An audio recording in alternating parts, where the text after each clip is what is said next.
Hello दोस्तों, स्वागत है आप सभी का। दोस्तों आज हम समास के बारे में पढ़ेंगे। पिछले वीडियो में हमने वर्णमाला, संधि और उपसर्ग प्रत्यय को कंप्लीट कर लिया है। अगर आपने वो वीडियो नहीं देखी तो प्लीज़ उन वीडियो को देखिए। दोस्तों आज हम समास पढ़ रहे हैं। समास दो शब्दों सम एवं आस के मेल से बना है, जिसका अर्थ है संक्षिप्त कथन या शब्द। समास प्रक्रिया में शब्दों का संक्षिप्तीकरण किया जाता है। समास दो अथवा दो से अधिक शब्दों से मिलकर बने हुए नए सार्थक शब्द को समास कहते हैं। अब दोस्तों समास में दो पद होते हैं, एक पद को पूर्व पद और दूसरे को उत्तर पद कहते हैं, जैसे कि समस्त पद और सामासिक पद। समास के नियमों से बना शब्द समस्त पद या सामासिक पद कहलाता है। अब जो समास विग्रह है तो समस्त पदों के अलग अलग किए जाने की प्रक्रिया समास विग्रह या व्यास कहलाती है। जैसे नील कमल का विग्रह नीला है जो कमल, तथा चौराहा का विग्रह है चार राहों का समूह। समास रचना में प्राय दो पद होते हैं, पहले पद को पूर्व पद और दूसरे पद को उत्तर पद कहते हैं। जैसे राजपुत्र में पूर्व पद राज है और उत्तर पद पुत्र है। समास प्रक्रिया में पदों के बीच की विभक्तियां लुप्त हो जाती है। जैसे राजा का पुत्र, यहाँ राजपुत्र, यहाँ का विभक्ति लुप्त हो गई है।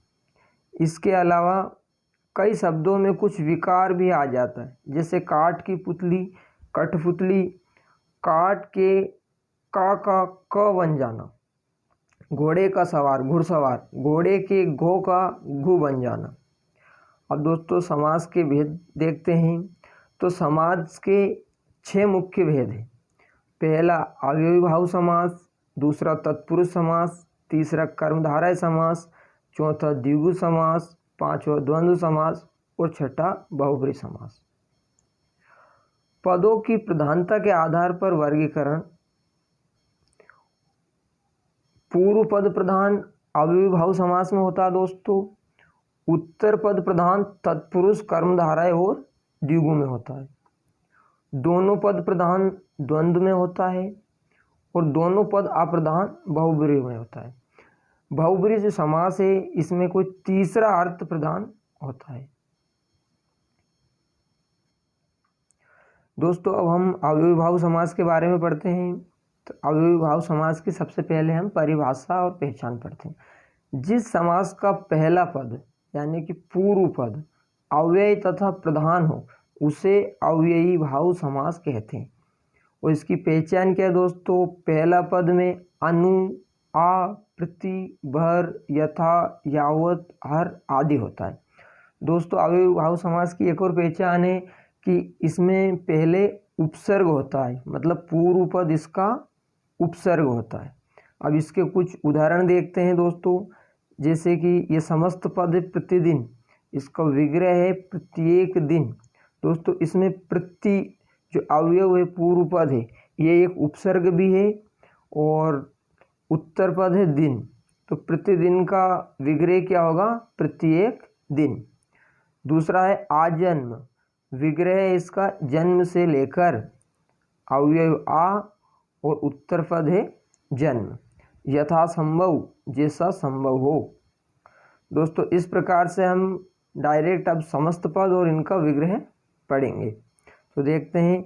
जैसे अनुरूप, रूप के योग्य, भरपेट, पेट भर के, प्रतिकूल, इच्छा के विरुद्ध, हाथों हाथ, हाथ ही हाथ में। इस प्रकार से इनका हमने विग्रह। अब दोस्तों हम तत्पुरुष समास के बारे में पढ़ेंगे। तो हम तत्पुरुष समास की पहले परिभाषा पढ़ते हैं, उसके बाद में इसके अर्थ देखेंगे। तत्पुरुष समास, जिस समास में बाद का अथवा उत्तर पद प्रधान होता है तथा दोनों पद के बीच का कारक चिन्ह लुप्त हो जाता है उसे तत्पुरुष समास कहते हैं। जैसे इसके उदाहरण समझते हैं। राजा का कुमार, राजकुमार, धर्म का ग्रंथ, धर्म ग्रंथ। दोस्तों ये जैसे राजकुमार, धर्म ग्रंथ, ये सामासिक पद या समस्त पद है। रचना को करने वाला, रचनाकार। दोस्तों तत्पुरुष समास के भेद विभक्तियों के अनुसार 6 भेद हैं। अब इन 6 भेद के बारे में पढ़ते हैं दोस्तों। जैसे पहला है कर्म तत्पुरुष, इसको द्वितीय तत्पुरुष भी बोलते हैं। इसमें कर्म कारक की विभक्ति को का लोप हो जाता है। जैसे अब इनका विग्रह और समस्त पद हम पढ़ेंगे। इनका उदाहरण देखते हैं दोस्तों। गगन को चूमने वाला, गगनचुंबी। दोस्तों इसमें को का सामासिक पद में लोप हुआ है। यश को प्राप्त, यश प्राप्त। चिड़िया को मारने वाला, चिड़ी मार। ग्राम को गया हुआ, ग्रामगत। रथ को चलाने वाला, रथ चालक। जेब को कतरने वाला, जेब कतरा। दोस्तों अब हम तत्पुरुष के दूसरे भेद को पढ़ते हैं, जो है करण तत्पुरुष। इसको तृतीय तत्पुरुष भी कहा जाता है। इसमें करण कारक की विभक्ति से या के द्वारा का लोप हो जाता है। इसका उदाहरण से समझते हैं इसको। करुणा से पूर्ण, करुणापूर्ण। भय से आकुल, भयाकुल। रेखा से अंकित, रेखांकित। शोक से ग्रस्त, शोकग्रस्त। मद से अंधा, मदांध। मन से चाहा, मन चाहा। और पद से दलित, पद दलित।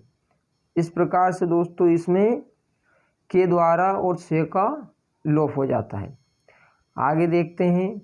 जैसे सूर द्वारा रचित, सूर रचित। अब हम तत्पुरुष के तीसरे भेद को पढ़ते हैं, जो है संप्रदान तत्पुरुष। देखते हैं इसके बारे में। इसको चतुर्थी तत्पुरुष भी कहा जाता है। इसमें संप्रदान कारक की विभक्ति के लिए लुप्त हो जाती है। जैसे प्रयोग के लिए शाला, प्रयोगशाला। स्नान के लिए घर, स्नान घर। यज्ञ के लिए शाला, यज्ञशाला। गो के लिए शाला, गौशाला। और देश के लिए भक्ति, देशभक्ति। डाक के लिए गाड़ी, डाक गाड़ी। दोस्तों इन सब में आपको एक बात कॉमन दिख रही होगी कि सभी में के लिए है और इस विभक्ति ये लुप्त हुआ है। तो जो समस्त पद है, ये सामाजिक पद है, इसमें के लिए विभक्ति का लोप हुआ है। इसी प्रकार से हम दूसरा देखते हैं। अब परीक्षा के लिए भवन, परीक्षा भवन। हाथ के लिए कड़ी, हथकड़ी। अब दोस्तों चौथा भेद देखते हैं हम तत्पुरुष समास का। अपदान तत्पुरुष, ये पंचमी तत्पुरुष भी बोलते हैं इसको। इसमें अपदान कारक की विभक्ति से मतलब अलग होने का भाव लुप्त हो जाती है। से का मतलब दोस्तों उसमें मिलन का भाव तो और इसमें अलग होने का भाव। जैसे इसका विग्रह देखते हैं, धन से हीन। इसका समस्त पद है धनहीन। पथभ्रष्ट, पथ से भ्रष्ट। पदच्युत, पद से च्युत। देश निकाला, देश से निकाला। ऋण मुक्त, ऋण से मुक्त। गुणहीन, गुण से हीन। पाप मुक्त, पाप से मुक्त। और जलहीन, जल से हीन। इस प्रकार से दोस्तों अगले देखते हैं हम। दोस्तों अब हम तत्पुरुष के 5वें भेद को देखते हैं, संबंध तत्पुरुष। ये इसको षष्ठी तत्पुरुष भी कहा जाता है। इसमें संबंध कारक की विभक्ति का के की लुप्त हो जाती है। इनके उदाहरण देखते हैं। जैसे राजपुत्र, राजा का पुत्र। राजाज्ञा, राजा की आज्ञा। पराधीन, पर के अधीन। राजकुमार, राजा का कुमार। देश रक्षा, देश की रक्षा। शिवालय, शिव का आलय। गृह स्वामी, गृह का स्वामी। और विद्यासागर, विद्या का सागर। इस प्रकार से अगला देखते हैं दोस्तों, अधिकरण तत्पुरुष। इससे सप्तमी तत्पुरुष भी कहा जाता है। इसमें अधिकरण कारक की विभक्ति में पर लुप्त हो जाती है। जैसे इसका उदाहरण देखते हैं। शोकमग्न, शोक में मग्न। पुरुषोत्तम, पुरुषों में उत्तम। आप बीती, आप पर बीती। गृह प्रवेश, गृह में प्रवेश। अब इसके समस्त पद के बारे में देखते हैं। अगला लोकप्रिय, लोक में प्रिय। धर्मवीर, धर्म में वीर। कलाश्रेष्ठ, कला में श्रेष्ठ और आनंदमग्न, आनंद में मग्न। इस प्रकार से दोस्तों तत्पुरुष समास के उपयुक्त भेदों के अलावा कुछ अन्य भेद भी है, जिसमें प्रमुख है नए समास। दोस्तों नए समास जिस समास के पूर्व पद में निषेध सूचक या नकारात्मक शब्द जैसे आ, अन, न, न, गैर आदि लगे हो, जैसे अधर्म, न धर्म, अनिष्ट, न इष्ट, अनावश्यक, न आवश्यक, नापसंद, न पसंद, गैर वाजिब, न वाजिब आदि है। अब दोस्तों हम कर्मधारय समास के बारे में पढ़ते हैं। सबसे पहले इसकी परिभाषा पढ़ेंगे हम। जिस समस्त पद का उत्तर पद प्रधान हो तथा पूर्व पद व उत्तर पद में उपमान उपमेय तथा विशेषण विशेष संबंध हो, कर्मधारय समास कहलाता है। जैसे इसकी पहचान है, विग्रह करने पर दोनों पद के मध्य में हे जो के समान आदि आते हैं। जैसे इनके उदाहरण से समझते हैं। चरण कमल, कमल के समान चरण। कनकलता, कनक की सी लता। कमल नयन, कमल के समान नयन। प्राण प्रिय, प्राणों के समान प्रिय। चंद्रमुख, चंद्र के समान मुख। मृग नयन, मृग के समान नयन। दहलता, दह रूपी लता। क्रोधाग्नि, क्रोध रूपी अग्नि। लालमणि, लाल है जो मणि। नीलकंठ, नीला है जो कंठ। महापुरुष, महान है जो पुरुष। महादेव, महान है जो देव। इस प्रकार से दो और उदाहरण देखते हैं दोस्तों इसका कर्मधारय का। जैसे अधमरा, आधा है जो मरा। परमानंद, परम है जो आनंद। अब दोस्तों हम द्विगु समास के बारे में पढ़ते हैं। जिस समस्त पद का पूर्व पद संख्यावाचक विशेषण हो वह द्विगु समास कहलाता।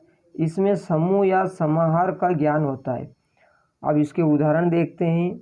जैसे सप्त सिंधु, तो 7 सिंधुओं का समूह। दोपहर, 2 पहरों का समूह। त्रिलोक, 3 लोकों का समाहार।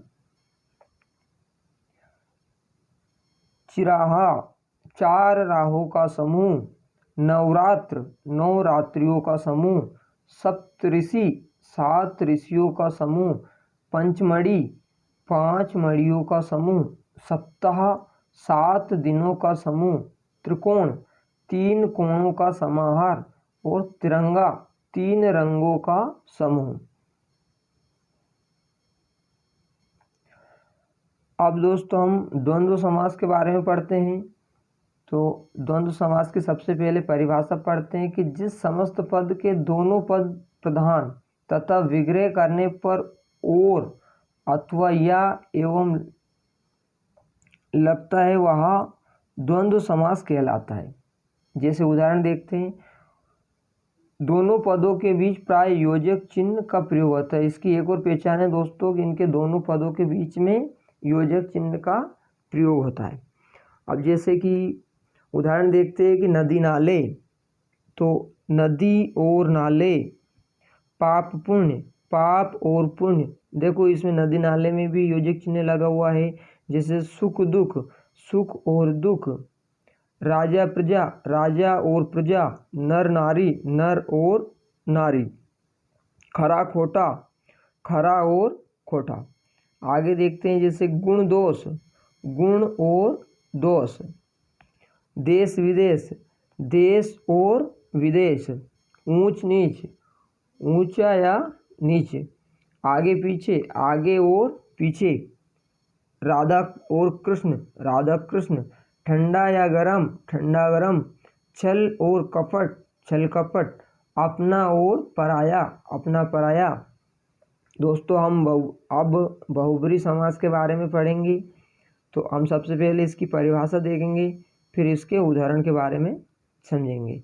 देखो, जिस समस्त पद में कोई पद प्रधान नहीं होता, दोनों पद मिलकर किसी तीसरे पद की ओर संकेत करते हैं उसमें बहुब्री समास होता है। जैसे नीलकंठ, नीला है कंठ जिसका अर्थात शिव। यहाँ पर एक और पहचान है दोस्तों कि लगभग बहुब्री समास में सभी जो भी जितने भी उदाहरण हैं बहुब्री समास के उनमें देवताओं के नाम हैं। उदाहरण के माध्यम से समझते हैं। जैसे लंबोदर, लंबा है उदर जिसका अर्थात श्री गणेश। यहाँ पे श्री गणेश को संबंधित है ये। अब जैसे दशानन, तो दशानन हम डायरेक्ट भी जानते हैं कि रावण को बोला जाता है। इसका विग्रह देखते 10 है आनंद जिसके अर्थात रावण। चक्रपाणी, चक्र है पाणी में जिसके अर्थात भगवान विष्णु। महावीर, महान वीर है जो हनुमान। चतुर्भुज, 4 है भुजाएं जिसकी अर्थात भगवान विष्णु। प्रधानमंत्री, मंत्रियों में प्रधान है जो प्रधानमंत्री। पंकज, पंख में पैदा हो जो अर्थात कमल। अनहोनी, न होने वाली घटना, दोस्तों कोई विशेष घटना को अनहोनी बोलते हैं। गिरिधर, गिरि को धारण करने वाला है जो अर्थात भगवान श्री कृष्ण। पीतांबर, पीत है अंबर जिसका अर्थात भगवान श्री कृष्ण। निशाचर, निशा में विचरण करने वाला यानी कि राक्षस को बोलते हैं। चोलड़ी, 4 है लड़िया जिसमें अर्थात माला को चोलड़ी बोले। त्रिलोचन, 3 है लोचन जिसके भगवान शिव। चंद्रमौली, चंद्र है मौली पर जिसके भगवान शिव। विषधर, विष को धारण करने वाला सर्प। मृगेंद्र, मृगों का इंद्र अर्थात सिंह। घनश्याम, घन के समान श्याम है जो अर्थात भगवान श्री कृष्ण। मृत्युंजय, मृत्यु को जीतने वाला अर्थात भगवान शिव। इस प्रकार से दोस्तों आगे देखते हैं हम। दोस्तों इस वीडियो में हमने समास के बारे में लगभग 6 समास की परिभाषा भी पढ़ ली है और लगभग उदाहरण भी पढ़े हैं हमने। अब दोस्तों अगले वीडियो में हम इसके ऑब्जेक्टिव क्वेश्चन को हल करेंगे। अगर वीडियो पसंद आए तो दोस्तों लाइक कीजिए, शेयर कीजिए, सब्सक्राइब कीजिए।